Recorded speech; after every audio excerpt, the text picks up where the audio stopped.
Hadits ke-50 dari Jami'ul Ulum wal Hikam Ibnu Rajab. Dari Abdullah bin Busr radhiyallahu anhu bahwa ada seorang lelaki berkata, "Wahai Rasulullah, sesungguhnya syariat Islam amalan sunnah itu amat banyak yang mesti kami jalankan. Maka mana yang mesti kami pegang, setelah menunaikan yang wajib?" Beliau menjawab, "Hendaklah lisanmu selalu basah dengan berzikir kepada Allah, maksudnya, terus-meneruslah berzikir." Faedah hadits. Pertama, para sahabat begitu bersemangat dalam bertanya berkaitan dengan urusan agama mereka. Kedua, Allah memerintahkan kita untuk banyak berzikir. Allah juga memuji orang yang banyak berzikir tersebut. Allah Ta'ala berfirman, "Hai orang-orang yang beriman, berzikirlah dengan menyebut nama Allah, zikir yang sebanyak-banyaknya. Dan bertasbihlah kepadanya di waktu pagi dan petang." Qs. Al-Ahzab, 41-42. Dan Allah Ta'ala berfirman, "Dan ingatlah Allah banyak-banyak supaya kamu beruntung."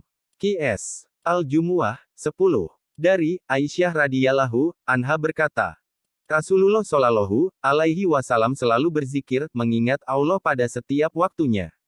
Yang dimaksud banyak berzikir di sini adalah berzikir ketika berdiri, berjalan, duduk, berbaring, termasuk pula dalam keadaan suci dan berhadas. Ketiga, para ulama menghitung zikir dengan jarinya. Khalid bin Ma'dan bertasbih setiap hari 40.000 kali. Ini selain Al-Quran yang beliau baca. Ketika ia meninggal dunia, ia diletakkan di atas ranjangnya untuk dimandikan, maka isyarat jari yang ia gunakan untuk menghitung zikir masih terlihat. Ada yang bertanya pada Umair bin Hani, bahwa ia tak pernah kelihatan lelah untuk berzikir.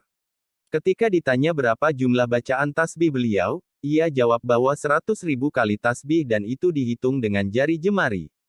Dari Yusairah seorang wanita muhajirah, dia berkata, Rasulullah Shallallahu alaihi wasallam berkata kepada kami, hendaknya kalian bertasbih, ucapkan subhanallah, bertahlil, ucapkan la ilaha illallah, dan bertakdis mensucikan Allah, dan himpunkanlah, hitunglah, dengan ujung jari jemari kalian karena itu semua akan ditanya dan diajak bicara, janganlah kalian lalai yang membuat kalian lupa dengan rahmat Allah. Hadis riwayat Tirmidzi. Keempat, jika seseorang telah benar-benar mengenal Allah, ia akan berzikir tanpa ada beban sama sekali. Kelima, berzikir adalah kelezatan bagi orang-orang benar-benar mengenal Allah. Allah Ta'ala berfirman, yaitu orang-orang yang beriman dan hati mereka menjadi tenteram dengan mengingat Allah. Ingatlah, hanya dengan mengingati Allah lah hati menjadi tenteram. Qs. Ar-Rodu, 28. Keenam, ada keutamaan berzikir saat orang-orang itu lalai. Abu Ubaidah bin Abdullah bin Mas'ud berkata, ketika hati seseorang terus berzikir pada Allah maka ia seperti berada dalam salat. Jika ia berada di pasar lalu ia menggerakkan kedua bibirnya untuk berzikir, maka itu lebih baik. Lihat Jami' al-Ulum wa al-Hikam, 2/524.